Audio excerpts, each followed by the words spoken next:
November 900 Kilo November, TBM 900 Kilo November, Atlanta Center. How do you hear this transmission?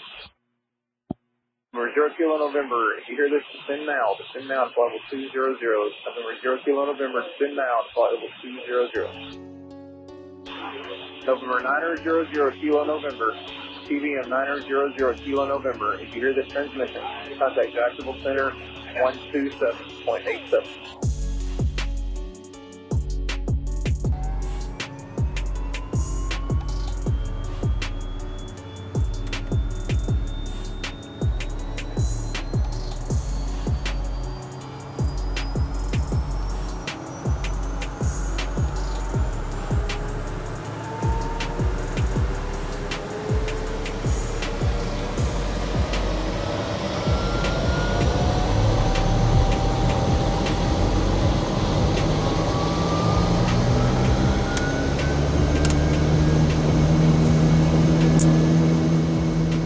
That's a little taste of one of my favorite sounds in the whole world.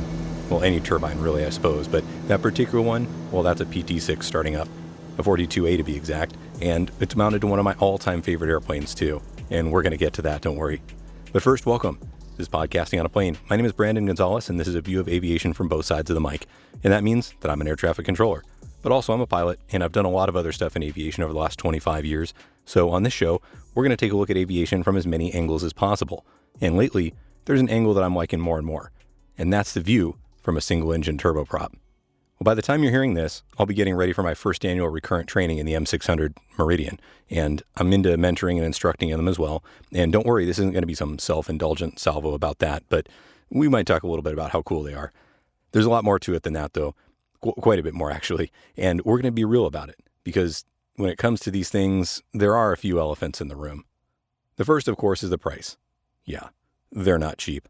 And you're not going to do any primary training in one, that's for sure. And that's only the start, because there's an even bigger elephant in the room when it comes to Meridians and TBMs, Pilatus, Epics, and it's hidden in plain sight right there in the description. They only have one engine. Now might be a good time to bring up that old saying about propeller-driven multi-engine aircraft, and that's that the only place having a second engine is going to take you is straight to the scene of the accident. Well, what do you think? I know it's a lot more complicated than that, and yes, I'm aware of the plethora of other factors involved in redundancy, but let's assume that you are okay with the one-engine thing. Well, which airplane would you pick? The Meridian for its simplicity? The Pilatus for its size and payload? Maybe an Epic, because it's, epic. Well, there's another choice, though, and it's the one that I often hear called the aficionado's airplane. The one that's so something that you just can't explain its appeal. But it's there all right, and it's described by the three most stylish letters in all of general aviation. TBM. To me, the TBM represents a level up in turboprop flying and in personal freedom too. The thing is though, you gotta get your hands on one first. And once you do, you may have to make a deal with the devil.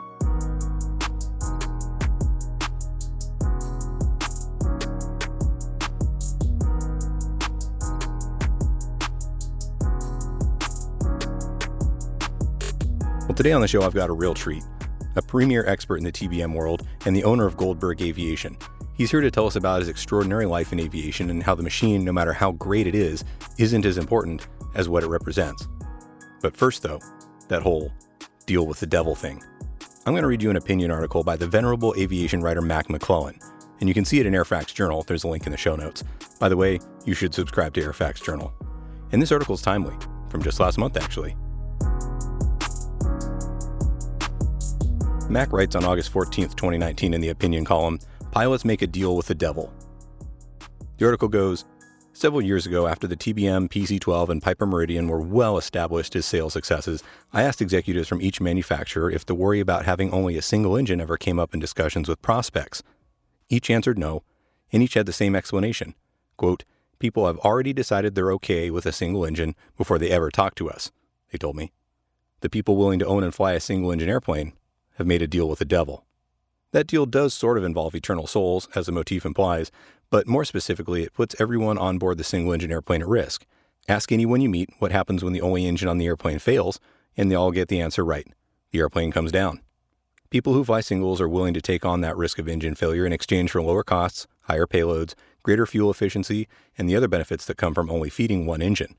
Their deal with the dark side is that the risk of total power loss is small enough that it almost certainly won't happen to them. Such deals with the dark side are actually pretty common in everyday life. A glaring example is riding a motorcycle. The risk of traveling on a motorcycle versus a conventional vehicle are as obvious as the risk of flying a single. And many, even most riders, object to even the most basic risk management, such as helmet requirements. Millions of people decide the risk of riding a motorcycle is worth it to them. And you can think of many, many other examples of trading risk for something more valued. For decades, anyone who flew as a pilot or passenger made his or own deal with the devil. The risks in flying were just inherent and unavoidable. The flying risks could be reduced, but they still loomed large. Just run an inventory in your mind of all the celebrities, rock bands, and movie stars killed in airplane crashes in past years, and we only remember them because of their fame. Fatal crashes in all types of flying, until sometime in the 80s or maybe 90s, could rightly be called commonplace. But that's all changed at the top of the aviation pyramid. When you fly in a major airline, in an advanced country, or in a corporate airplane operated by a well-organized flight department, your risk of being killed is very close to zero. There have been no fatal crashes of a U.S. jet airliner since 2001.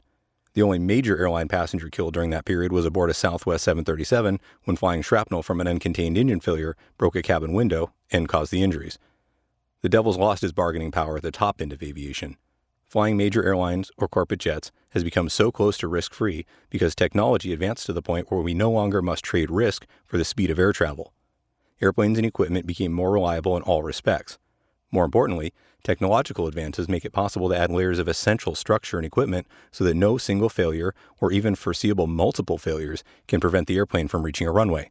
Turbine singles are now so reliable that a failure is extremely rare. And in air commerce or business jet flying, every flight must be planned so that from takeoff to touchdown, the loss of the most critical engine cannot prevent the takeoff and return to a runway from ending safely. The primary structure of airline and corporate airplanes must now demonstrate that it's damage tolerant.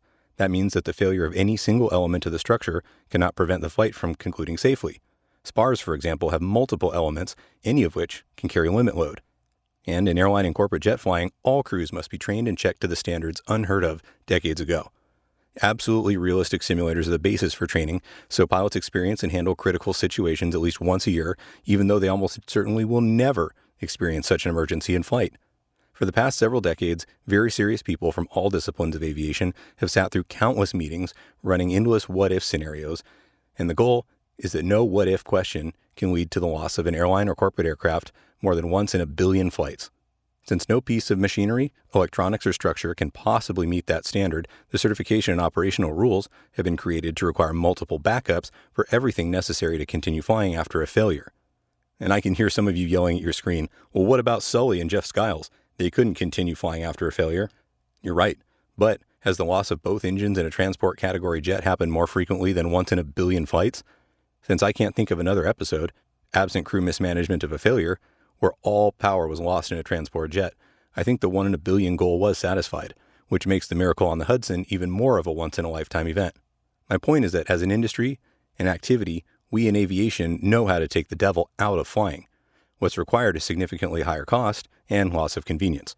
The cost of near-total safety is obvious in the number of engines, systems, and structural redundancy required, but less apparent are the necessary operational restrictions. For example, want to fly your, quote, safe airplane by yourself? Well, sorry, a single pilot comes up short on essential redundancy. You want to lose that nearby but shorter runway airport? Nope.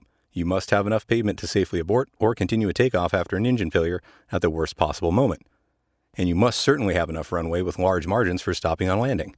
Don't want to feed and maintain another engine just in case? Sorry, that also misses the maximum safety goal. So, for personal aviation to continue and to deliver convenience and even recreation that most of us want, we must still make that deal with the devil. And I believe most pilots are aware of that risk trade-off, and most make conscious choices of what risk to take and how to minimize all risks to the greatest extent possible. I know this because at Flying Magazine, our reader surveys showed year after year that stories about safety, accident analysis, handling weather, and all other forms of risk management always ranked at the top. Psycho World magazine was also part of our company, and the editors there had a very different experience. They once ran a story on improving motorcycle riding safety, and the readers in the industry went nuts. Riders absolutely didn't want to hear about safety, or lack of it, or how to improve it. Each rider apparently had their own deal with the devil, and that was their right to take on whatever risks they choose. Quite the opposite of the pilot community. Airline and corporate flying has reached a level of safety none of us could have imagined even 30 years ago. And as an industry, we know how to essentially eliminate fatal accidents. As pilots, flying for our own reasons, we can learn how the big boys did that and adapt as many of the lessons as we can afford, or decide, are worth the required trade-offs. We still must make our own deal with the dark side to fly our own airplanes for our own reasons by ourselves, but I hope we're making the best and the most informed deal that we can. Again, that article by Mac McClellan in Airfax Journal. There's a link in the show notes. Well, every time I strap into a Meridian or a TBM or something, I can't say I dwell on that, especially since I'm sitting right behind what might be the most reliable engine ever made, turbine or otherwise. The thing is, though, there's a lot of other stuff that you could have thrown your way too. One of the most recent and unfortunate incidences came a few years back when the president of the TBM Owners and Pilots Association had a pressurization problem, and he didn't get down in time. This was the very accident covered in the Dick Collins article from episode 48. And we're going to talk about it in today's interview. But I think it's important that we all go into this knowing what it actually sounded like.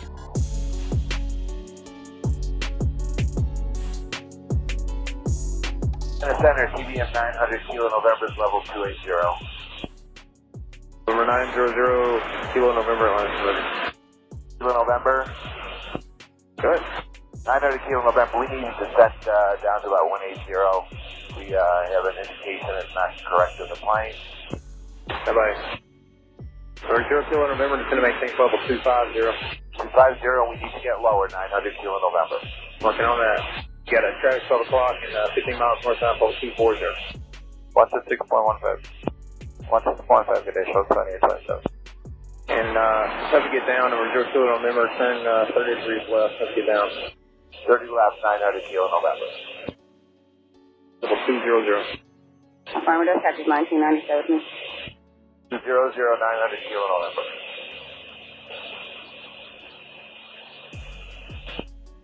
16,000. Texas 1730, Atlanta Center, Roger, Charlotte, Austin, 3023. Yeah. Number 0 Kilo November, clear direct to Taylor. Number 0 Kilo November, clear direct to Taylor. Direct Taylor, 900 Kilo November.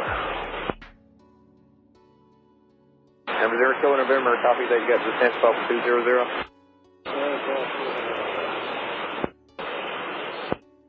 November 0 Kilo November, descend and maintain, flight level 200, and you are clear direct Taylor. Kilo November, 900 Kilo November. Scott 39, 280. Understand me, the descend and maintain, flight level 200, flight level 200, for November 900 Kilo November. TBM 0 Kilo November, descend and maintain, flight level 200. November, if you hear this, transmission ident. November 363, Victor Papa, Anderson running. Lindbergh 3632.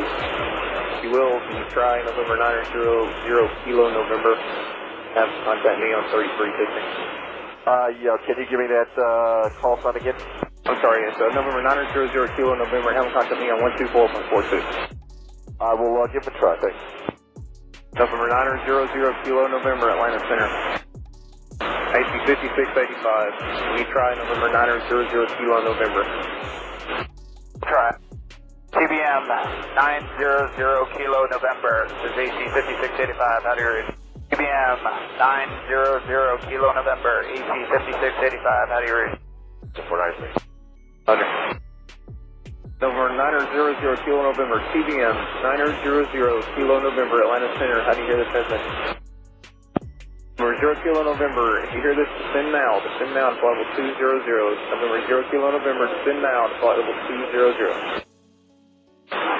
November 900 Kilo November, TBM 900 Kilo November, if you hear this transmission, contact Jacksonville Center 127.87. Well, that's a terrible tragedy that shouldn't have happened. And that's why guys like our guest today are so important. When you're operating any airplane, but particularly a single pilot operating a really complicated one up in the flight levels, it's just so important that you're 110% on point and ready to deal with anything that could happen. William Goldberg is the founder of Goldberg Aviation, a company that specializes in TBM training for owners and operators. And when it comes to that community, he's the go-to. And when you listen to him talk, you're going to see why. He's really done it all. And I'm honored to share his knowledge with you all today. Because whether or not you ever touch the controls of a TBM or anything like it, the knowledge he's going to share is universal.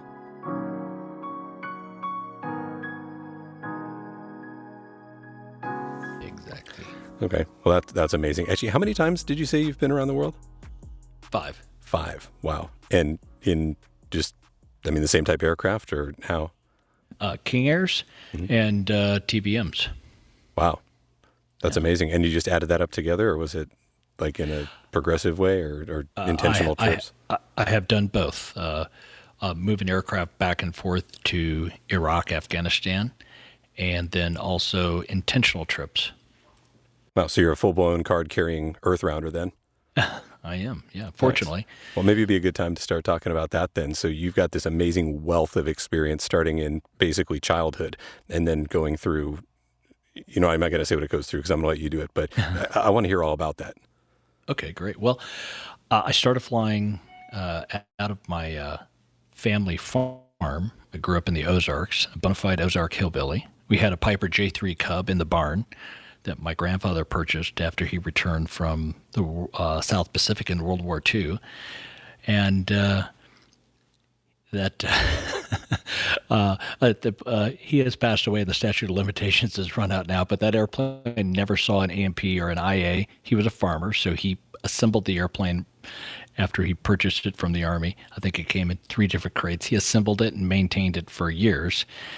And he finally wrecked it at age 82, doing an inside loop, showing off for his other World War II buddies, and didn't pull out of the dive in time and impacted the ground and was ejected from the aircraft. Unfortunately, that was the end of the Piper, but not the end of the Grandpa. So I learned to fly in that airplane out of our field. And that got me hooked as an aviator. Wow. So then what? Then I went to work for the police department in Kansas City, and I had a private pilot's license at that time. Started flying the 182 observation aircraft, and it wasn't as much flying as I would like to have done. I was a part-time aviation slot holder at that time in the early 90s. There were a lot of the professional aviators there at the police department had lots of flight experience from Vietnam, so therefore a young kid with very little flight experience was able to hold a very little bit of flight time at the police department. So what I really wanted to do was fly airplanes to remote places and have big adventures. So I sold everything I owned and moved to Alaska and picked up my instrument rating, commercial pilot's license, CFI, II, MEI, and started working for a flight school there. Take Flight Alaska, worked my way up to assistant chief pilot, and then started doing some 135 stuff, small airports, a lot of these small villages. A lot of Alaska is serviced by small aircraft. That's off the road system. And it's a unique way of life, but everybody, even in those small villages, wants their Pampers and Pepsis, and you have to deliver it by Cessna. So that's what we were doing.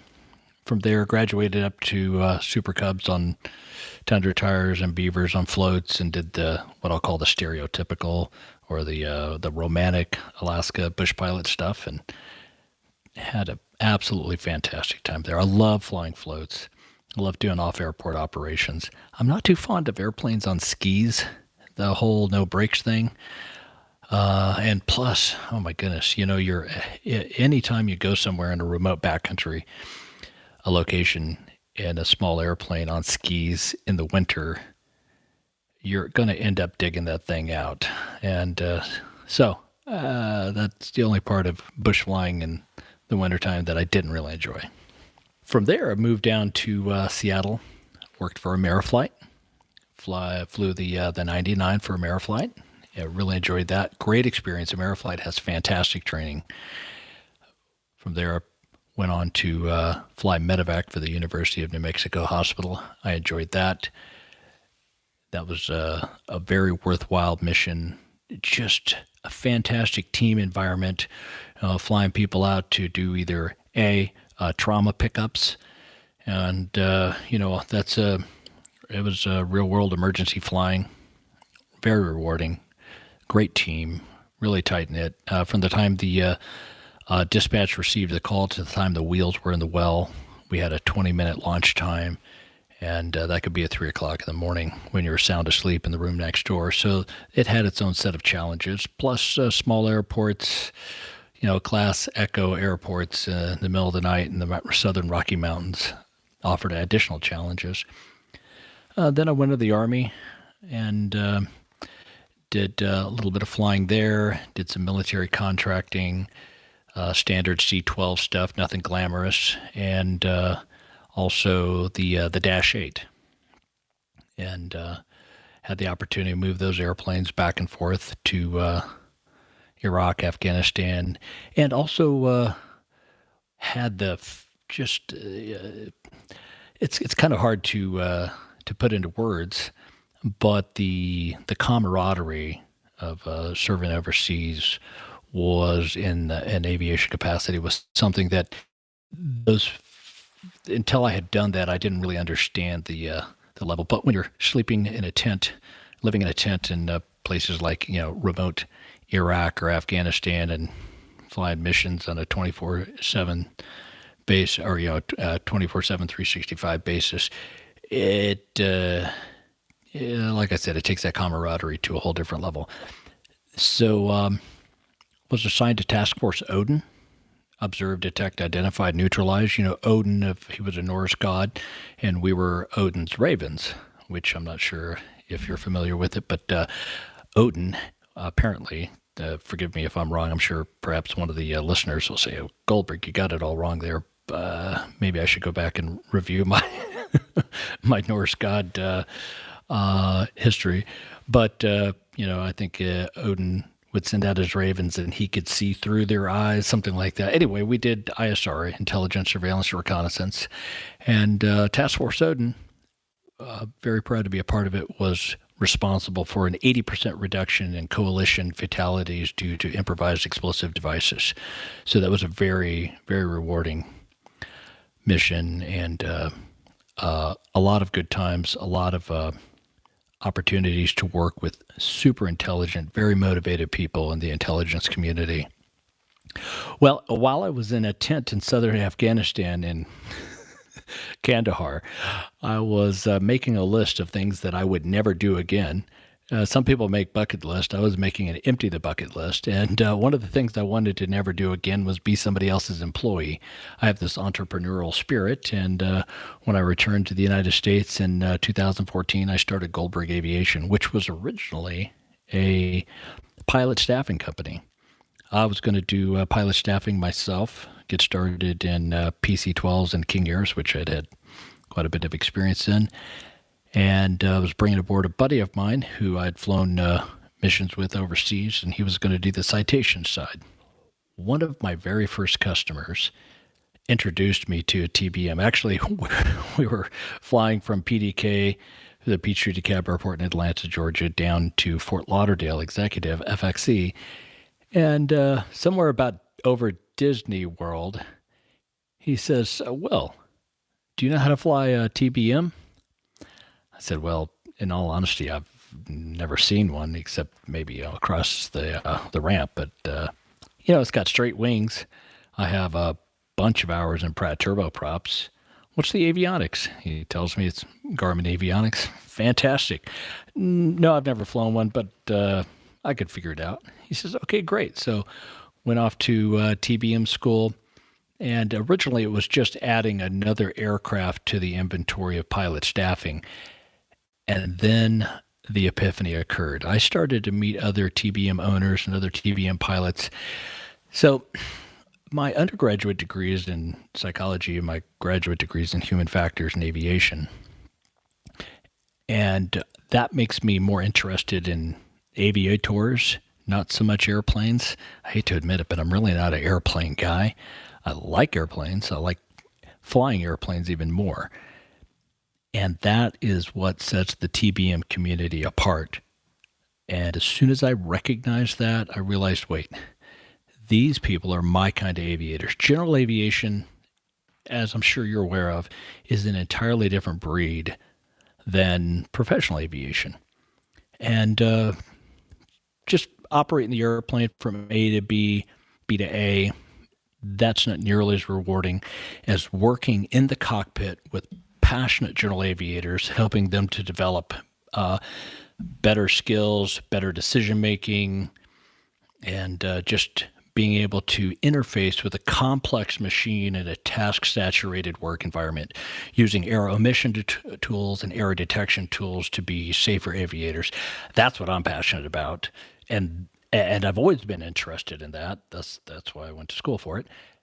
But not until I was able to participate in the TBM community did that passion really come to fruition. So once I recognized that, I dropped all the other stuff, stopped doing pilot staffing.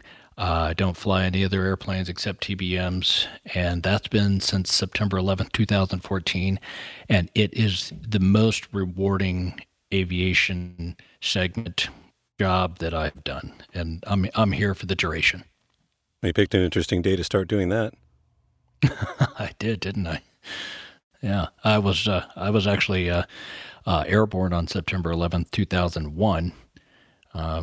Moving an airplane, Super Cub without a avionics package, with just had to hand prop it on September 11th, and I landed. State trooper rolled up and said, "Hey, you guys know the airspace is closed, right?" No. Yeah, you guys aren't allowed to fly. So I guess if I would have had a transponder or a radio, I may have learned that, but it was the Alaska bush. Things are a little different there.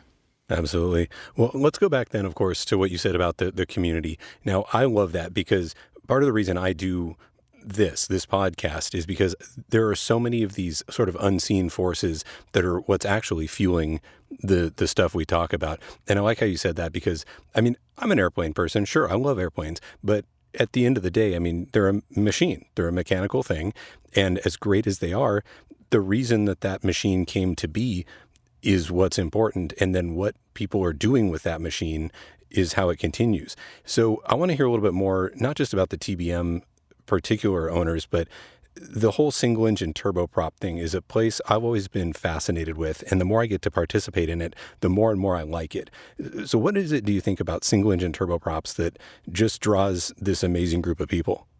Well, I think it's a couple-fold. Number one is that that next step to multi-engine, that hurdle doesn't have to be achieved. So the standard private pilot instrument high performance guy says, that's the next step. And quite frankly, I mean, once you get into a new TBM, or any TBM for that matter, well, the next step above a TBM is way up there. I mean, it's a jet, right? It's downright fantastic, and every day I climb into one, I think, oh man, I'm pretty lucky because I've flown some buckets of bolts out there in years past. Hey, easy on the Dash 8. I like the Dash. Hey, I was Dash trash. Yeah, me too. My brief airline tenure, that's what I was on. That's right. And those are great airplanes too. The other thing that's great about the single engine turboprop, of course, we haven't seen the Denali yet. I'm interested in seeing that General Electric engine. That's going to be great. But it's the Pratt & Whitney PT6A. You can't argue with that track record. That is a proven, reliable engine, and it gives me some comfort. You know, I've crossed most every ocean of the planet in a PT6A, and I won't tell you that I didn't stare at the gauges a lot more when you're over the middle of the Pacific or the North Atlantic. Yeah, what's that sound? Does it normally make that sound? What's that sound? Right. Did you feel that vibration? That's right. So, yeah, to get back to your question, they're super capable airplanes. In general, all the single engine turboprop category, very capable. They're an achievable step, and looks matter. And when you look at them, you're like, that looks like an airplane. And when you climb into them, they are solid, especially the TBM. When you climb in and you'll open that big cabin door, open the pilot door, look at the landing gear. It's a robust machine. Well, it was designed by Mr. Mooney of Mooney Aviation out of Carville, and it was designed for the French Air Force. So it's a military-grade aircraft, and when you put your hands on it, you can tell right away. This is not your average general aviation airplane. And once you climb into it, fire it up, put the wheels in the well, it's a great performer. Of course, we can all go to the website and look at the performance stats. People ask me, so when I'm trying to explain what a TBM is to non-aviators, I say, okay, a Boeing 737, that's a Greyhound bus, and the TBM is a Ferrari. It's a European-built boutique sports car, and the aficionados of aviation acquire these airplanes, and they love them. I've been doing nothing but TBMs now for several years. I know the airplane. I know what it does. I know what it's capable of. And dollar for dollar, pound for pound, it's a fantastic transportation tool. And even though I have, a few thousand hours in the airplane now, it still puts a smile on my face. Every single takeoff, every landing, it's just... I'm a lucky aviator. Absolutely. Well, you're definitely preaching to the choir when you're talking to me about these, but I'll tell you what might make somebody choose a TBM over some of the other single-engine turboprop options that are available out there? Well, the one thing that the TBM does is that it's I've already used this word. It's an aficionado's aircraft. There's not too many being operated by 135 departments. That job is better served by the Pilatus or the upcoming Denali. Those are passengers airplanes. The TBM is not an inexpensive airplane by any means. It's beyond my personal ability to acquire one, but perhaps someday. We all have dreams, and it's fit, finish. Well, of course, the performance. 330 knots, 31,000 feet. 1,700 nautical miles. Those are MBAA numbers. And I see those numbers. That's not just something that's been written in a book and for marketing. Those are real-world performance numbers. The enhanced stability of protection, the underspeed protection, advanced Garmin avionics, now with the auto throttles. Plus, I already said this, when you look at a TBM on a ramp, and then you look left, right, front, back at the other aircraft around, she sure is a pretty French girl, that's for sure. Yeah, I don't think there's an angle where a TBM doesn't look beautiful. That's right. And, one other thing is that and I've said this is the reason why I stayed in the community, and that is it's a really tight-knit community. The TBM Owners and Pilots Association, TBM OPA, provides regularly scheduled safety seminars around the country. I believe it's about every other month. There's a week-long convention, which this year is going to be held in Denver in October. I'll be there with some other folks from Goldberg Aviation. We'll be working on the companion course training. And, I know the MOPA, Meridian Mirage Owners and Pilots Association. I think I may have that correct. I know that they have a similar following. Once you get into the aircraft and get into the community, it's very welcoming, like-minded people, people who are passionate about aircraft travel. There is another company that I know a lot of TBM owners have done business with. It's the Air Journey. Air Journey is a company who does some really high-end guided tours. They'll help you from anything from, help you do the flight plan and send you the paperwork to more advanced hand-holding to providing safety piloting. And I haven't been on an Air Journey, But a lot of the TBM owners participate in that type of aviation. In other words, hey, let's hop in my TBM in Kansas and let's go to South Africa. That's, well, I've been around the world in the TBM. It's doable.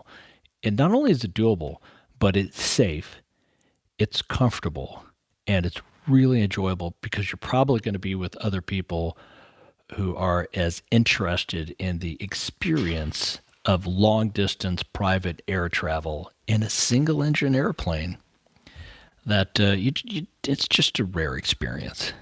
So, when I see the adventurous spirit like that and people going out and using their airplanes for purposes like that, I think that's amazing. But one thing that I always think about, though, is, it's not really the one engine thing that bothers me, but the complexity of single pilot operating an aircraft up in the flight levels.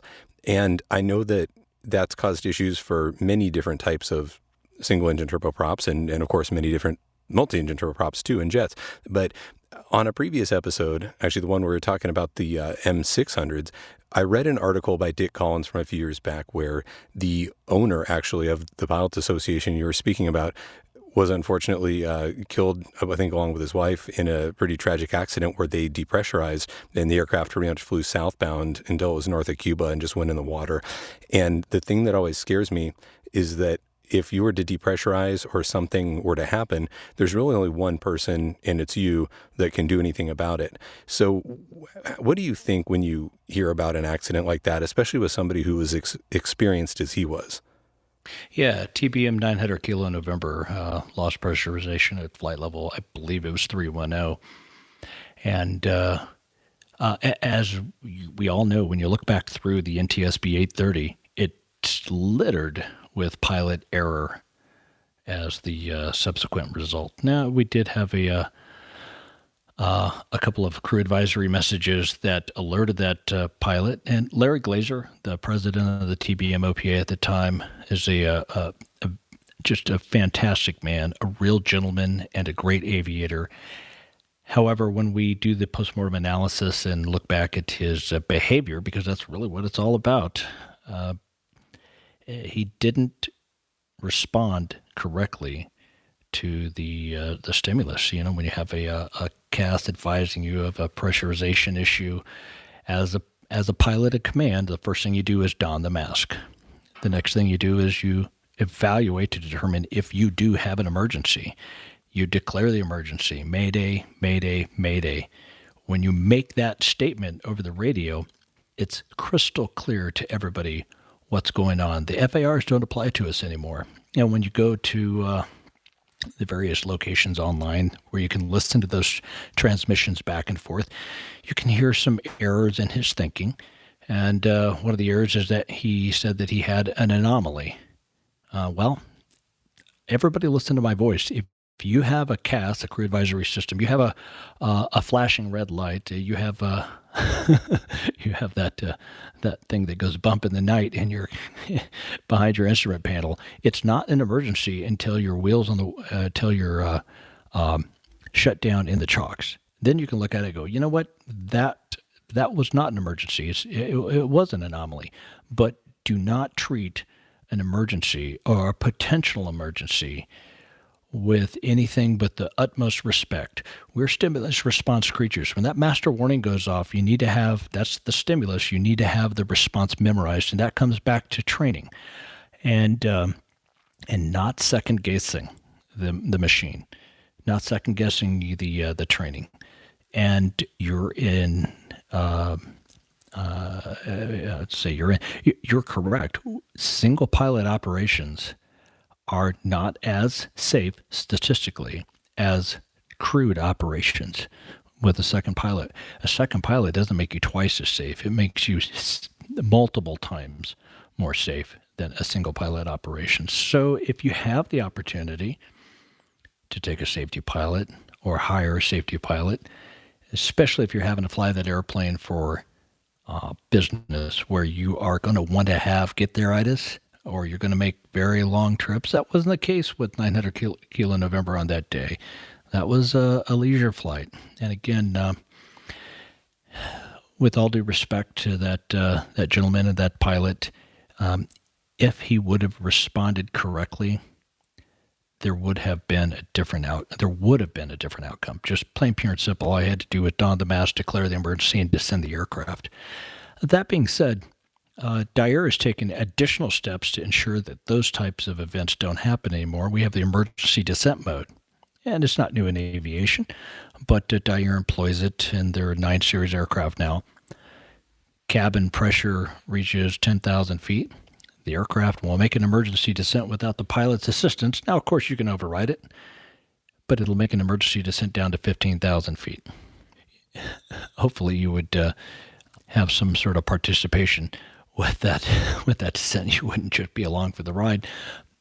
But what if something happened, right? What if you're the single pilot who has a medical emergency? Then the airplane will descend itself if you have a cabin altitude above 10,000 feet. Okay. Well, when I hear you talk, I mean, all I'm hearing is that most of this comes down to the attitude, the training, and the way that you handle an aircraft like this.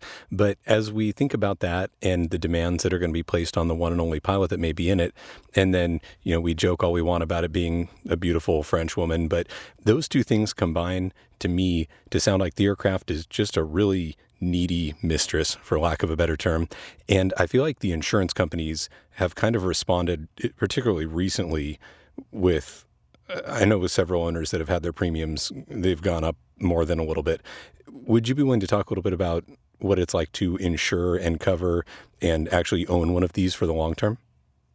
Well, I can talk about my experience, not being an aircraft owner or not being a TBM owner, but all of my clients have seen a gradual increase in premiums, and part of that is due to the loss rate. One of the issues that we have in the TBM community is a lack of stabilized approaches. When you look at the NTSB, they say reports that repeatedly demonstrate that pilots do 3 things which result in the majority of bending airplanes. And that is, we fly a less than stabilized approach, we contact the runway prior to VREF, and we have loss of directional control. Well, when you look at the TBM community, guess what? we're right in line with that NTSB 30 stat. One of the issues that Goldberg Aviation and all of the other quality TBM instructors that are out there, and there are several really good guys that are doing a great job. We're focusing on ensuring that everybody understands what a stabilized approach is, number one, and that we do not have to reinvent the wheel.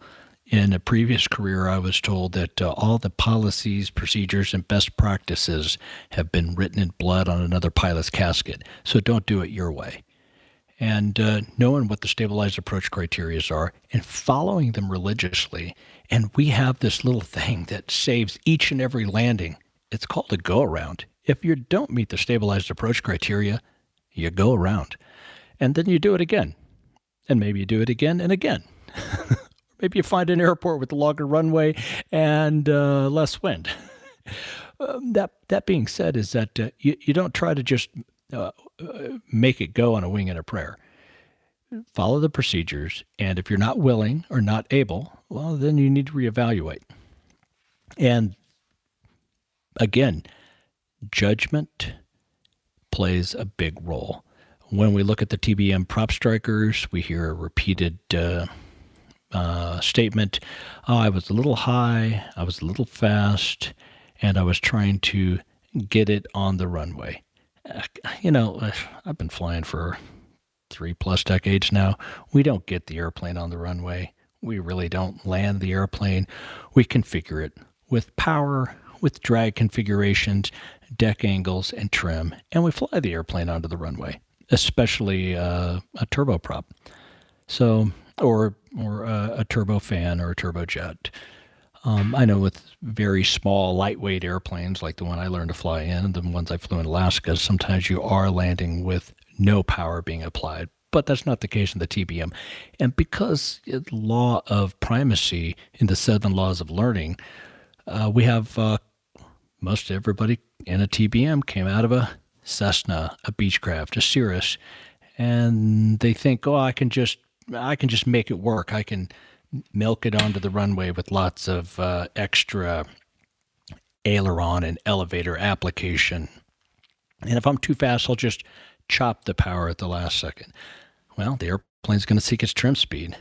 And at 10 feet AGL, are you fast enough to catch the nose descent when you chop the power and put the prop into underspeed? Now that extra plate drag causes the nose or the airplane quickly decelerate. Yeah, because the airplane's always going to seek its trim speed. Now you're going to go nose down significantly more abruptly. If you would have left the power in, slowed the airplane down to the correct speeds further out, and then flown it onto the runway. And we've had great success with assisting TBM owners in going from the skill set that they were taught by their young general aviation CFI. I used to be one. I was teaching people how to be private pilots, instrument pilots, and commercial pilots many years ago. And the skill set that myself and the other instructors at Goldberg Aviation bring to the table, we're far more experienced now than we were a few decades ago. That being said, is those skills that we learned flying our 182 or our A36 or SR22 are not those skill sets. We need to be a more advanced, how do I wish to say it? We need a finer, more precise touch. And that touch comes from really understanding and really understanding what a stabilized approach is, what it looks like, having all the points memorized, and not trying to figure it out or not trying to make it work at the last second. Being willing to go around each and every time it doesn't, each and every time you break one of those rules. Like, for instance, you're within 1,000 feet of the ground and you have greater than 1,000 foot per minute descent rate. Once you see, that number greater than 1,000 on your VSI, like, well, I don't get to land this time. I have to go around. Sure, I'm at 200 feet, but I broke one of the stabilized approach criterias. Toga, torque, pitch to the command bars, flaps take off, positive rate, gear up, 110 or faster, flaps up, and we go back around. Do it again. So would you say that the owner community in general is pretty receptive to that? Because I know in some, levels of personal ownership, a lot of people kind of feel like, hey, you know what, this is mine. I got a TBM. I do what I want, right? I don't want to, you're putting a bunch of super conservative rules on me, and I can fix it, right? I'll get it at the last minute. I've done it before. Are the TBM community owners usually pretty receptive to those rules and how important they are to, not strike their beautiful airplane?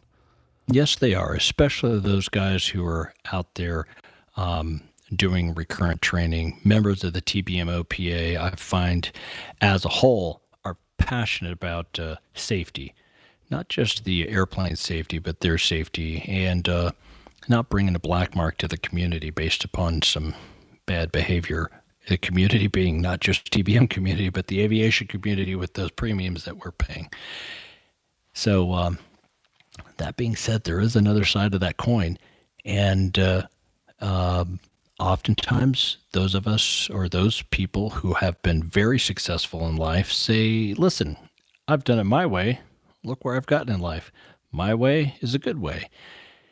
And sometimes just merely demonstrating, look, just listen, you're a great guy, and you have a Fortune 500 company that you built and you're the CEO of, but you're not following the stabilized approach criteria, or you're not responding to emergencies correctly. So if you really want to be the best, this is the way to do it. And I'm not making it up. I'm merely the conduit from the aviation greats that came before us and just passing the information along to you. So if you really want to be the wisest, most skilled aviator you can, take their advice. Do it the right way. And sometimes it takes a couple of conversations, but they do come around. They do want to be excellent. Well, that's kind of a fun little glimpse into what it's like to do this, but I want to hear more about that. What's a day in your shoes like? Well, one of the things that we offer is on-site training. So as an example, an owner has just acquired his first TBM and he needs an initial. And an initial is usually about a week. There's a couple of days of ground involved in there. And we can do the ground school one-on-one, face-to-face at your home or your FBO, your choice. Or you could do the online ground, which is done through an app we call GoToMeeting, and get the ground out of the way prior to flight training starting. And then flight training usually commences at 0900 at your local FBO. And we work on all the basics first. How to start the airplane, how to taxi the airplane, crawl, walk, run, right? And sure. Running handles, low altitude, in-flight emergencies. And boy, I'll tell you what, there's a couple of things I've learned is that many people, probably myself as well, overestimate our aviation ability. We think, hey, I've got 2,000 hours. Yeah, I'm a pretty good pilot. Nothing ever bad has happened. No accidents, incidents, violations. I'm good to go. So it's just a single engine turboprop. Hey, I'm coming out of an A36. This TBM's got 6 seats, 1 propeller, and straight wings. Same as same, right? Not hardly.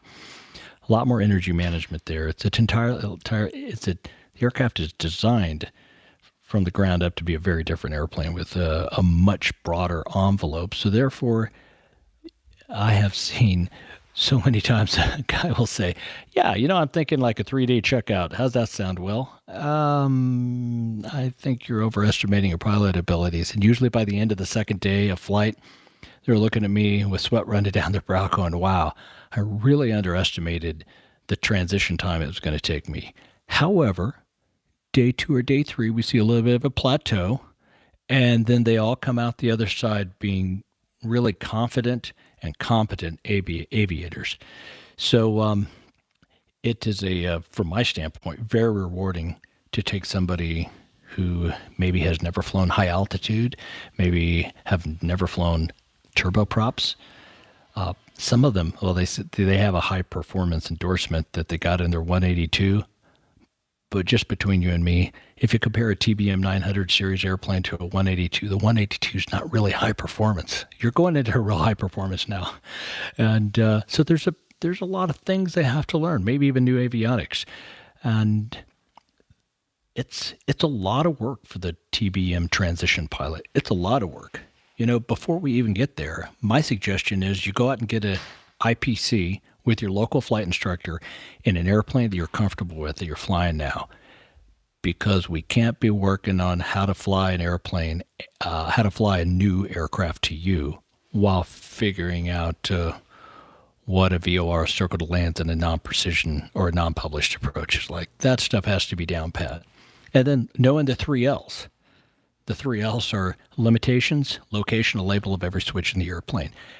An instructor is just not capable of getting that stuff in your brain. There's not enough repetitions for you to memorize the location, a label of every switch in the airplane, unless you spend time in the aircraft before. So to get back to your question, my goal, both personally and professionally, it has been and will continue to be helping aviators, general aviators, get to that next level of comfort and competency, and that is only achieved through safety.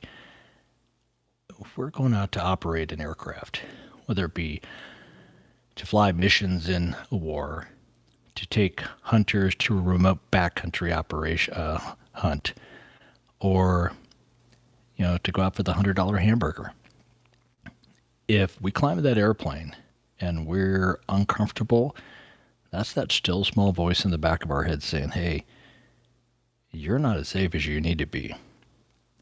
I know as an instructor, it's often looked at by other pilots I fly with as a student-instructor relationship. My objective is when I fly with another TBM pilot, they haven't achieved that level of aviation success overnight. They're a seasoned aviator as well. My position is that of a mentor.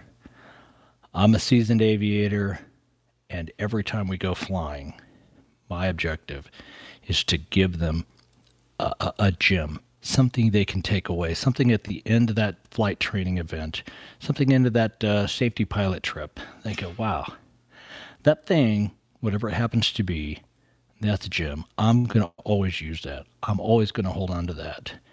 And being in a position professionally where I have that opportunity to do that day in and day out, whether in the classroom, up on the stage giving a safety presentation, or most importantly in the cockpit.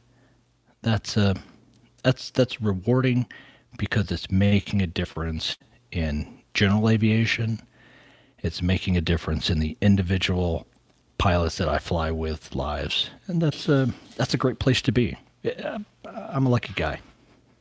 Absolutely. And I feel like I'm a lucky guy for having you on my podcast. So I want to thank you first so much for doing this. This has been wonderful. And I think you've left us all with several gems that we can take with us in the future.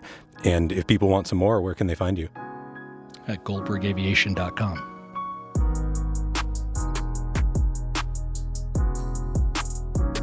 William's one of the busiest guys I know, and I want to give an extra special thanks to him for his willingness to fit this talk in. I know I say this a lot, but I'm pretty envious of the life he's set up. Most importantly, though, I'm just glad to be able to share this kind of stuff with you. And I also really want to thank the patrons of this show who help make this all possible, too. If you get value from the show and you want to have your name read on it, consider becoming a patron. Just go to podcastingonaplane.com and a little Become a Patron widget will pop up that you can just click on to get on your way. And if you want to connect and have me help you get better on the radios, click on Contact and we can set up a training session to get you sounding great. Well, until next time, your frequency change is approved, and you can report back on this frequency for the next episode. Good day.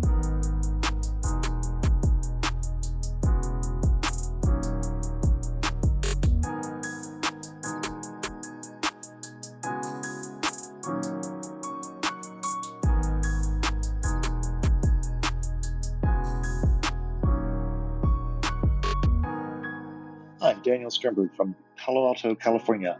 The Podcasting on a Plane podcast is presented for entertainment purposes only. Brandon's comments and those of his guests, the website's content, and any of the social media, etc., are not part of his official responsibility as a controller or as an FAA employee. The views and opinions you hear on the podcast are his and those of his guests, and not necessarily that of the FAA. There is no nexus between Podcasting on a Plane and the FAA. Also, while he's a CFI, he's not acting as your CFI, nor is he your mechanic, your doctor, your shrink, or your spouse. This podcast is presented for entertainment, camaraderie, and fun, but is in no way, shape, or form professional advice or legal counsel. If you're in need of professional advice, get some from somewhere more appropriate than a podcast, no matter how good this one may be. And this one is good.